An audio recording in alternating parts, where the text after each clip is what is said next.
the three major roles that I want to talk about as we go through the different sections of this.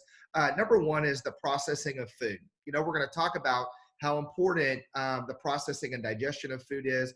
We're going to talk about the absorption of the nutrients, detoxifications. We're going to go over that. But I want to actually teach you also how all the different nutrients are broken down in the body. And so that's really important. The second thing I have in this list is immune function. I bet you didn't know how intimately important the digestive system is to your immune system. And so we're going to go over that. And I don't want to spoil it, but spoiler alert, it's majorly important. So we're going to go over that, and I'm going to give you some different things to think about with that. Also some things to support it that way.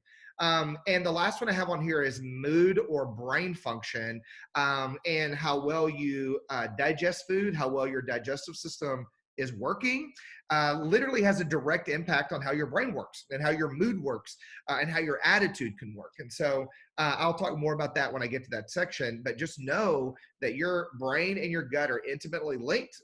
Years and years ago, when I first got into practice, the medical establishment as we knew it literally thought that everything from the neck up was its own little area, everything from the neck down was a totally separate system, and that they weren't connected. Like anything that happened in the brain couldn't affect the body and vice versa. This is literally what they thought. And so here we come onto the scene in the natural medicine world. We're like, no, the brain and the body's connected, and what you do to your body, do to your gut affects the brain.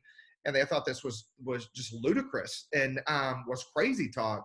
And now they've come back, and all the research shows, they even have like tons of research pointing to this whole thing called the brain gut connection.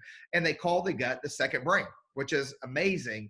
And so we're going to talk about that and get a little bit more in detail about that as well. But I want to start off with the basics on food breakdown. Let's go over